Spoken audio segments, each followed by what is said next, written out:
Bueno, comenzamos la grabación del segundo vídeo de ampliación en cuanto a la nomenclatura de formulación química orgánica, en el que, como ya comenté en el primer vídeo, nos vamos a centrar fundamentalmente en cómo se nombran estos compuestos orgánicos, en este caso que tienen nitrógeno.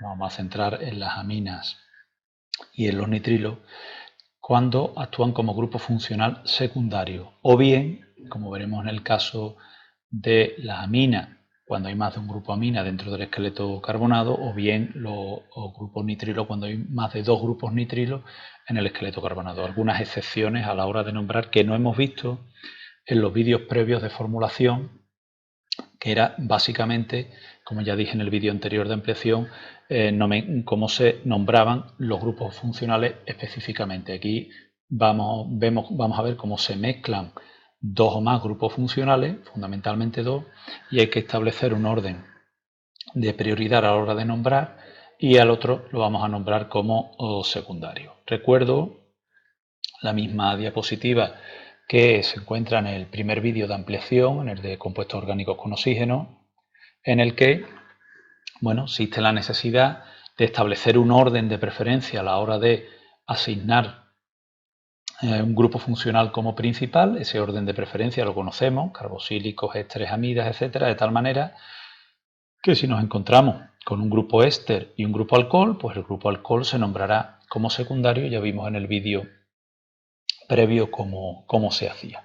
¿De acuerdo? No se pueden poner varias terminaciones en el nombre del compuesto, y hay algunos que se nombran como secundario, grupo funcional secundario, aunque, como ya insistí también en ese vídeo, pues no tiene nada que ver que se establezca un orden de preferencia a la hora de nombrar y formular con que sean más o menos importantes. ¿De acuerdo? Simplemente hay que establecer un orden de preferencia, y este es el que ha establecido la IUPAC. Bueno, también esta misma diapositiva está en el vídeo anterior, en el que se ven los grupos funcionales de los que estamos hablando y qué sufijo se utiliza cuando actúa como grupo funcional principal y qué prefijo o bien qué palabra utilizamos cuando actúan como grupo funcional secundario. En este caso nos vamos a centrar en el caso de las aminas, ¿de acuerdo? Y en el caso de los nitrilos, ¿de acuerdo? Bien, empezamos con las aminas.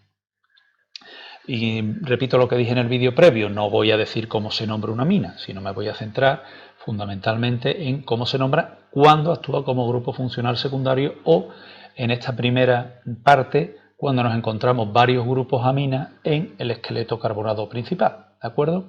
Y para ello nos centramos en el prefijo, a la utilización del prefijo aza.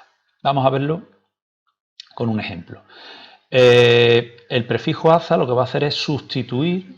Nosotros vamos a contar todos los carbonos del esqueleto carbonado y vamos a contar los nitrógenos o grupo amina, como si fuesen carbonos. Y lo que va a hacer el prefijo aza es decirnos que esos, entre comillas, carbonos que tenemos ahí no son carbonos, sino que son grupos amina. Como siempre, hay que indicar con prefijos latinos cuántos grupos amina hay, y si hay más de uno, pues utilizar los prefijos latinos correspondientes para decir cuántos hay. Y por supuesto indicar los localizadores para indicar a qué carbonos hay que sustituir por esos grupos aminos, ¿vale? Bien. Fijaros, aquí tenemos el esqueleto carbonado. Empezamos a numerar siempre por donde me dé el localizador más bajo a los grupos aminas. En este caso estaríamos numerando por aquí, el primero está en el 2 y el segundo en el 5. Entonces la utilización del prefijo aza es muy sencilla. Y es que yo cuento el esqueleto carbonado, tendría 7 átomos de carbono, entre comillas, contando los dos nitrógenos, y lo único que hago es que con el prefijo aza, diciendo que en el 2 y en el 5 tenemos dos grupos aminos, lo que estamos diciendo es que al esqueleto de 7 átomos de carbono, el carbono 2 y el carbono 5 no son carbonos, sino que son grupos aminas o grupos aminos. ¿De acuerdo?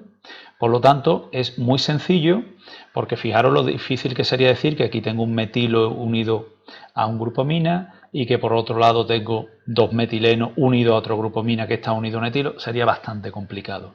Se puede hacer, pero sería bastante complejo. Entonces, en este caso lo que se utiliza es el prefijo aza, que lo veremos también su utilidad a la hora de nombrar como secundario. Se utiliza el prefijo aza para indicar, contar de forma sencilla el número de átomos del esqueleto principal. En este caso estamos viendo su utilización en el que solamente hay grupos amina, ¿de acuerdo? Y decir que ese carbono 2 y ese carbono 5, entre comillas, pues no son carbonos, sino que son grupos amina, ¿de acuerdo? Y los sustituimos, ¿vale? Como veis, muy sencillo a la hora de nombrar y es algo parecido a lo que vimos con los grupos éteres, que lo que utilizábamos era el prefijo oxa, ¿de acuerdo? Para hacer el mismo procedimiento, sustituir esos carbonos por el grupo éter por el oxígeno, ¿de acuerdo? Simplemente por recordar un prefijo más. Aquí tenemos otro ejemplo, aquí tenemos un esqueleto carbonado de 1, 2, 3, no saltamos este porque recordar que cuando tenemos entre paréntesis el CH3 quiere decir que lo que tenemos aquí es un metilo, ¿vale? 1, 2, 3, 4, 5, 6, 7 y 8, si un esqueleto de 8 átomos de carbono octano, tendríamos que poner que en el 2 y en el 6 tenemos dos grupos amina o dos grupos aminos, sería diaza 2, 6, pero como tengo un metilo, recordar que todo lo que ponemos delante, bien sean radicales como el metilo o sustituyentes, como en el caso de los grupos amino, pues se pone por orden alfabético. Entonces, como la A de aza en orden alfabético va por delante de la M de metil, pues se sigue este orden. Reinsistir siempre que prevalece el orden alfabético y siempre de o bien el nombre del radical o bien del nombre del sustituyente o del prefijo utilizado. No se fija uno en la D de di, sino en la A de aza, del nombre en este caso, que utilizamos, el prefijo que utilizamos para sustituir o para representar al grupo amina. ¿De acuerdo? Bien. Vamos ahora a cuando actúan como secundarios, es decir, cuando hay otro grupo funcional que actúa como principal, por orden de preferencia, que repito que eso no quiere decir que sean más importantes. Hay dos situaciones, bien que el grupo amina o amino cuelga del esqueleto carbonado, ahora lo vamos a ver con un ejemplo, o bien que el grupo amina esté formando parte del esqueleto carbonado. Entonces, iniciando esta situación, como vemos aquí, recuerdo que la cadena principal es siempre la más larga posible que contenga el grupo funcional principal. Entonces aquí sería 1, 2, 3 y 4. O sea, la cadena principal es esta, que contiene el grupo ácido, que se nombra como principal, frente al grupo amino. Aquí tenéis cómo se representa ese compuesto en línea, ¿vale? Entre paréntesis ponemos el NH2 detrás del hidrógeno que está unido al carbono para representar que este NH2 está unido a este carbono. ¿Cómo sería el compuesto sin el grupo amino? Pues sin el grupo amina, pues sería el ácido butanoico, 1, 2, 3, 4, pero si tiene un grupo amina, pues se utiliza la palabra amino. Entonces, como el grupo amino podría estar aquí o podría estar aquí, pues hay que indicar dónde va. Entonces se añade el localizador. Ácido 2-amino-butanoico. Es decir, tengo el ácido butanoico y en el carbono 2 tengo un grupo amino. ¿De acuerdo? Bien. Aquí tenemos otro ejemplo en el que tenemos aquí escrito en línea cómo se pondría, ¿vale? Aquí tenemos el metilo unido a este CH y el grupo amino unido a este CH. Tendríamos 1, 2, 3, 4, 5 átomos de carbono, que es la cadena principal, ácido pentanoico, y habría que indicar que en el carbono 2 tengo un grupo amino y en el 4 un metilo. Y como siempre recuerdo, y hemos visto antes, se mantiene el orden alfabético. La A de amino va delante en orden alfabético a la M de metil, por eso se sigue este orden. Repito, orden alfabético, no orden de importancia de un sustituyente que corresponde a un grupo funcional o un radical, como puede ser el metilo en este caso. ¿De acuerdo? ¿Qué ocurre cuando el grupo amino forma parte del esqueleto carbonado? Tenemos dos opciones. O utilizar la palabra amino también, pero vamos a ver cómo lo usamos ahora, o utilizar la palabra aza o el prefijo aza. Vamos a verlo. Fijaros, aquí tengo un grupo nitrilo, que es en orden de preferencia, de mayor preferencia a la hora de nombrar que el grupo amina, y vemos que el esqueleto carbonado sería 1, 2 y 3. 3 átomos de carbono. Y yo voy a nombrar esto como amino. ¿Cómo lo hago? Pues fijaros. En este caso voy a tener que indicar en qué carbono va el grupo amino. Va en el 3, porque todo este grupo podría haber ido aquí. ¿De acuerdo? Por lo tanto, tengo que indicar dónde va. 3. Y ahora tengo un grupo amino, pero que a su vez tiene unido un metilo. ¿Cómo indicábamos cuando el metilo estaba unido al nitrógeno? Pues utilizando el localizador N. Entonces, lo que estamos diciendo es que tengo un metilo unido al nitrógeno de una amina, que se utiliza la palabra amino, repito, porque es secundario, y que todo esto, por esto se pone entre paréntesis, está unido al carbono 3 del propanonitrilo. O sea que yo tengo el propanonitrilo y en el carbono 3 tengo unido todo esto, un metilo unido a nitrógeno y el nitrógeno está unido a carbono. Como vemos es un poquito complicado, ¿de acuerdo? Pero la IUPAC propone esta forma de nombrar y yo la traigo aquí para que sepáis cómo se hace. La otra opción es utilizar la palabra aza y fijaros el mismo compuesto. Como veis, utilizar la palabra aza o el prefijo aza es muy sencillo. ¿Por qué? Porque yo cuento todos como átomos de carbono, incluido el nitrógeno. Por lo tanto, para mí este sería el 1, 2, 3, 4, 5, el pentano-nitrilo, con la única diferencia que yo lo que estoy haciendo ahora es decirle que en el carbono 4 lo que tengo en lugar de un carbono no es un carbono, que el 4 no es un carbono, sino que es un grupo amino. Y lo que utilizo el prefijo aza. Como veis, esta manera de nombrar es mucho más sencilla que esta. Entonces, yo os recomiendo siempre que utilicéis esta. Yo me encuentro este compuesto, pues yo utilizaría esta porque es mucho más sencilla. ¿De acuerdo? Con esto finalizamos las aminas. Hemos visto el prefijo aza cuando tengo un esqueleto carbonado solamente con grupos amina, con más de uno, entonces es mucho más sencillo, a semejanza que veíamos con oxa para los éteres. ¿Y qué ocurre cuando el grupo amino no forma parte del esqueleto carbonado? Bueno, hay dos opciones. Aquí sí realmente forma parte, perdón, cuando actúa como secundario y, no forma parte, y forma parte del esqueleto carbonado. Tenemos dos opciones. Hemos visto la utilización de la palabra amino, ¿de acuerdo? También, y la utilización del grupo aza. Como veis, la palabra aza es mucho más sencillo utilizar la palabra aza para nombrar. De todas las maneras, pues lo practicáis y lo que os sea más cómodo. Nos vamos al último grupo, que son los nitrilos. El nitrilo se puede utilizar, se utiliza la palabra ciano de dos formas.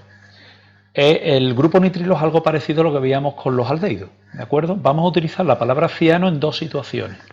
La primera situación es cuando yo tengo más de dos grupos nitrilo en el esqueleto carbonado. Como los grupos nitrilos van siempre al principio o al final de cadena, yo no puedo tener en la cadena principal más de dos grupos nitrilos. Entonces, ¿qué ocurre con el tercero? Pues el tercero lo tengo que nombrar como secundario. Ahí es cuando utilizo la palabra ciano. Pero fijaros que en ningún momento tengo ningún otro grupo funcional que sea más importante que el nitrilo, porque solamente tengo grupos nitrilo. Es algo parecido, repito, a lo que hacíamos con los aldehídos con la palabra formil o a los ácidos carboxílicos con la palabra carboxi. Es decir, no nos caben más aldehídos, ácidos carboxílicos o grupos nitrilo en la cadena principal y el que tengo de más o los que tenga de más los tengo que nombrar como ciano. En este caso la cadena más larga posible que yo puedo pintar es esta, porque esta tendría 3 y esta tendría 5, pero son simétricas, ¿de acuerdo? Numero por donde me da el localizador más bajo al grupo nitrilo, que actúa como secundario, que mejor dicho se va a nombrar como secundario, y lo único que tengo que decir es que tengo el pentano dinitrilo y que en el carbono 2 tengo un grupo nitrilo, pero lo represento con la palabra ciano, ¿de acuerdo? Esta es la primera forma de utilizar o de nombrar el grupo nitrilo cuando actúa como secundario. Y la segunda situación es cuando el grupo nitrilo actúa como grupo secundario a la hora de nombrar, es decir, hay un grupo funcional que se nombra como principal. En este caso vamos a ver el ejemplo. Fijaros, el grupo ciano, la palabra ciano que está representando el grupo nitrilo incluye al carbono. Lo mismo que ocurría cuando utilizamos la palabra formil o la palabra carboxi para representar al aldehído y al ácido carboxílico respectivamente. Ahí se estaba incluyendo el carbono. Entonces, a la hora de nombrar hay que tener mucho cuidado, porque uno puede tener la tentación de numerar 1, 2, 3 y 4 e incluir el carbono del nitrilo. Entonces, mi recomendación es que cuando os encontréis en una situación de esta, rodeéis el grupo nitrilo, ¿de acuerdo? De tal manera que a la hora de contar los carbonos de la cadena principal no os equivoquéis. En este caso tenemos un ácido y un grupo nitrilo, pero la cadena principal es de 3 átomos de carbono. Lo que os acabo de indicar, que tengáis mucho cuidado con no contar ese carbono del grupo nitrilo, es lo que tenéis aquí indicado, con este ojo, ¿de acuerdo? Bien, ¿cómo sería el nombre del compuesto? Bueno, pues sería ácido con 3 átomos de carbono propanoico, pero hay que decir que en el carbono 3 tengo un grupo nitrilo y se utiliza la palabra ciano. Decir que hay que indicar dónde va porque podría haber ido en este carbono. Si puede ir en este carbono o puede ir en este, hay que indicar dónde va. En este caso, pues hay que poner 3-cianopropanoico. Y un último caso que vamos a ver, en este caso he puesto un grupo éster, que también tiene prioridad como grupo funcional principal frente al grupo nitrilo. Tengo el grupo nitrilo, en este caso, colgando del esqueleto principal. Alguno puede pensar, bueno, pero el esqueleto principal sería este. Pues no, recordar que el esqueleto, la cadena principal es siempre la más larga posible que contenga el grupo funcional principal. Entonces la más larga posible es esta, 1, 2, 3 y 4. Esta tendría 1, 2 solo, porque recuerdo que este no se incluye. Por lo tanto, evidentemente, esa sería la más larga. Aquí tenemos un grupo éster y lo que he hecho aquí es rodear el radical que está unido al grupo éster, ¿vale? Para diferenciarlo del esqueleto carbonado. Y aquí tengo el grupo nitrilo. ¿Por qué traigo esto aquí? Pues traigo esto aquí para recordar que, bueno, primero que el grupo éster actúa como grupo funcional principal y que el grupo nitrilo como secundario. Y como eso lo vamos a nombrar. Y que, cuidado, que va a haber que indicar dónde va el grupo nitrilo también, ¿de acuerdo? Bueno, el orden alfabético también hay que tenerlo en cuenta. Perdón, aquí no hay orden alfabético. El grupo nitrilo, ¿veis por qué es importante rodear? Ya estaba confundiendo yo este metilo de aquí con un metilo como radical de la cadena, ¿vale? Por eso es conveniente rodearlo. Pues nada, 4 átomos de carbono, butanoato. Tengo que decir que el grupo nitrilo va en el carbono 2 porque podría haber ido en este o en este. Por lo tanto, 2-cianobutanoato D y el nombre del radical que está unido al grupo éster. Que recuerdo que como es el final del nombre del compuesto, no pierde la O y no se dice 2-cianobutanoato de metil, sino de metilo. ¿De acuerdo? Bien, pues con esto finalizamos el vídeo en el que hemos visto, repito, cómo se nombran como secundario las aminas, con la utilización del prefijo aza también para el caso en el que haya varias aminas en un solo esqueleto carbonado, ¿de acuerdo? Y cómo se nombran los nitrilos como secundarios en dos situaciones, una en la que haya varios grupos nitrilo y haya que nombrar algunos como secundarios, y otra, que es la que acabamos de ver, en la que el grupo nitrilo pues actúe como grupo funcional secundario frente a otro que se nombra como principal. Y ya para finalizar el vídeo, recordar, tanto en este vídeo como en el que vimos de cómo se nombran como secundarios compuestos orgánicos con oxígeno, que el orden de preferencia a la hora de nombrar no significa que sean más o menos importantes, sino que la IUPAC estableció un orden a la hora de asignar cuál es el grupo funcional principal y cuáles actúan como secundarios, y así se asignó una forma de nombrar que es la que hemos visto. ¿De acuerdo? Bien, pues con esto finalizamos el vídeo.